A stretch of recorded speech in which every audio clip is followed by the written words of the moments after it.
ተተክላ የቆመች የአምደ ሃይማኖት ሰንበት ትምህርት ቤት የሴሚናርና ቴክኖሎጂ ውጤቶችን አስመረቀም። በጅማ ሀገረ ስብከት ደብረ ኤፍራታ ቅድስት ማርያም ካቴድራል ቤተክርስቲያን የአምደ ሃይማኖት ሰንበት ትምህርት ቤት በጉጉት ሲጠበቅ የነበረው የቤተ መጻሕፍትና አራቱ የቴክኖሎጂ ውጤቶችን ዕውቅና የመስጠትና የምርቃት መርሃ ግብር በጅማ ኒላንድ ሆቴል በታላቅ ድምቀት አካሂዷል። በመርሃ ግብሩ ክቡር መላከ ሰላም ተስፋ ሚካኤል አሰፋ የጅማ ሀገረ ስብከት ዋና ስራ አስኪያጅ፣ የሀገረ ስብከቱ የመምሪያ ኃላፊዎች፣ የአድባራትና ገዳማት አስተዳዳሪዎች፣ የሰበካ ጉባኤ አባላት፣ የአድባራት ስብከተ ወንጌል ክፍል ኃላፊዎችና ጥሪ የተደረገላቸው እንግዶች ተገኝተዋል። ትውልዱ ቤተ መጻሕፍትን እንዴት መጠቀም እንዳለበትና የቤተ መጻሕፍትን አስፈላጊነት ሰፋ ያለ ማብራሪያ የሰጡት የጅማ ደብረ ሳህል ቅዱስ ሚካኤል ካቴድራል ሰባኬ ወንጌል መምህር መሰረት ናቸው።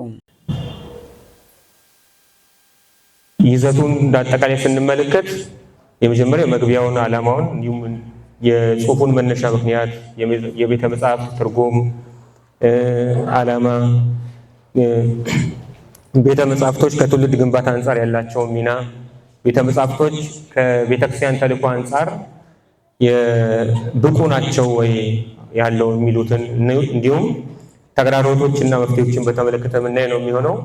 እንደ መግቢያ ስንመለከት የኢትዮጵያ ኦርቶዶክስ ተዋሕዶ ቤተክርስቲያን ካሏት ብዙ ሀብቶች መሃል አንደኛው የቅዱሳት መጻሕፍቶቿ ናቸው።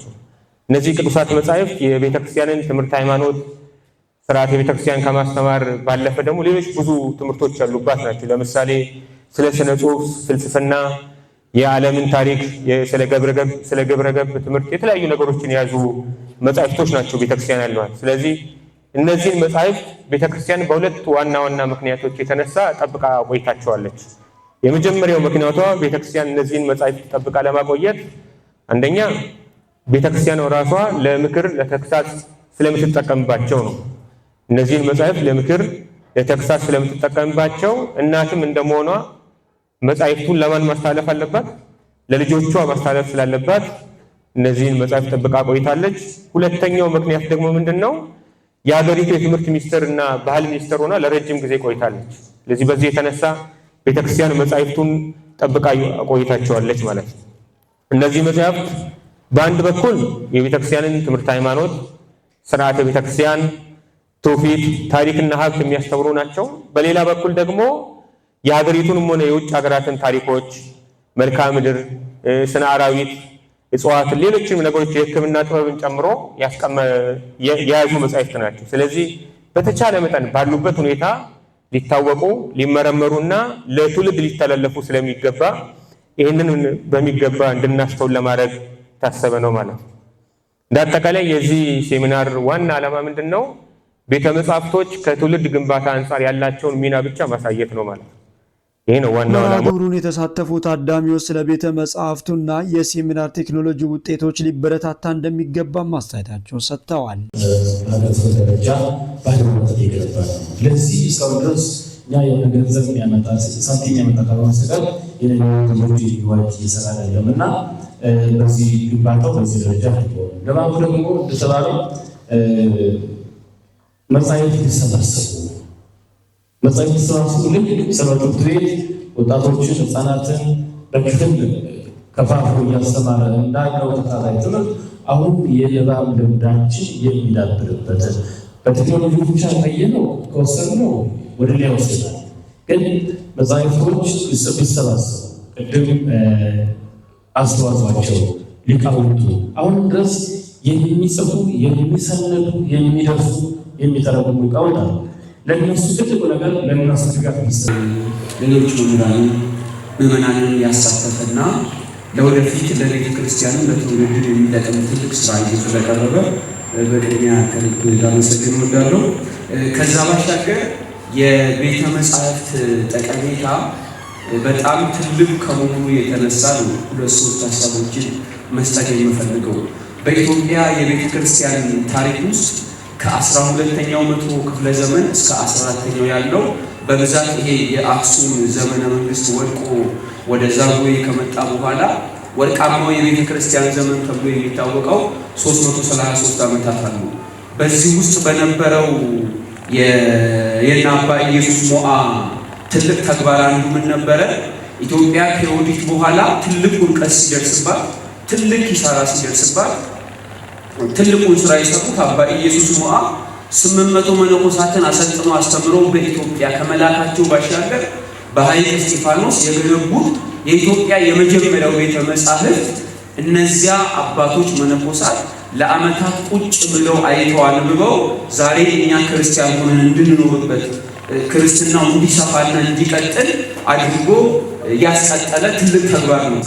ከሚሆን በአደራ ለቤተ ክርስቲያን ለመስጠትና ይህንን ቅርስ ደግሞ ለመጠበቅ እንዲቻል ቤተ መጻሕፍቱ ራሱ ተጠናክሮ ከሕዝብ የተቀመጡና የቆዩ መጽሐፍት ያላቸው ሰዎች በእርዳታ መልክም በስጦታ መልክም ወይም በውሰት መልክም በእነዚህ መልኮች ቢሰጡ መልካም ነው እላለሁ።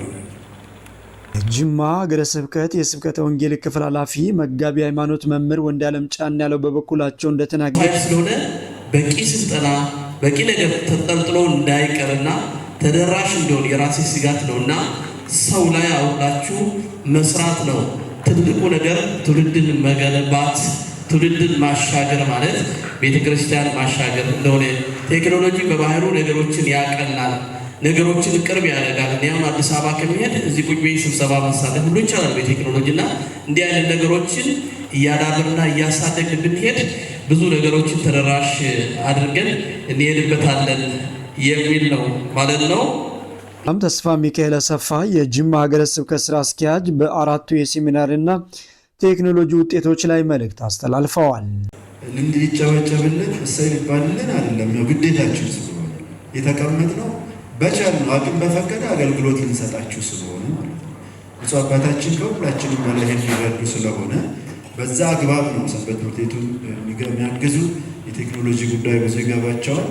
ያንንን በማየት ነው ብዙ ሲያግዙ የቆዩትና ዛሬ ባይኖሩ በሚመጡ ሰዓት ይህንን ፕሮግራም እንነግራቸው ይሆናል። እንዳዘጋጁት እንደፈቀዱት መከናወኑን እናስረዳቸው ይሆናል። በአጠቃላይ ቴክኖሎጂው ቶሎ ወደ ስራ ወርዶ እኛም አግዘን እኛም ተጠቅመንበት ለሌሎቹ የምንተርፍበት እንዲሆን አደራ ማለት ፈልጋለሁ። ሌሎች ሰንበት ትምህርት ቤቶች ተሳተፉበት። ከአጋሮ የመጣችሁ ልጆች ተሳተፉበት። ከጅማ ሰንበት ትምህርት ቤቶች ቀድሞ ጠንካራ ሰንበት ትምህርት ቤቶች ያለው አንደኛ አጋሮ ነው። በታሪክም በሁሉ በብዙ ነገርና ብዙ የምናውቃቸው ወገኖች ያሉበት ነበር። አሁንም ጠንካሮች ናቸውና ይህ ቴክኖሎጂ ወደዛ መሄድ አለበት። እዛ አካባቢ ያሉትን ደግሞ እናንተ ታጠነክሯቸዋላችሁ። ሌሎቹንም በዚህ ያለን ሁሉም ወረዳ መድረስ ይኖርብናል። በገጠሪቱ ያሉ ምዕመናንን መጠበቅ ስላለብን በዛ አግባብ ይሁን። አምላካችን እግዚአብሔር ይሄንን ነገር አስጀምሮ ለዛሬው ቀን ስላደረሰን ክብር ምስጋና ይሁን። የደብሩ ሰበካ ጉባኤ በእጅጉ ትመሰገናላችሁ። ምንም እንኳን ኃላፊነታችሁ ቢሆን ግዴታችሁ ቢሆንም በዚህ አግባብ ልጆችን አግዛችሁ ካለቃው ጀምሮ እስከ ታች ሁላችሁ ስራ አስፈጻሚ በአጠቃላይ ላደረጋችሁ ትብብር ድጋፍ እና መርሃ ግብሩ በጸሎት መጠናቀቁን የጅማ ሀገረ ስብከት መገናኛ ብዙሃን ዘግበዋል። ሳቤ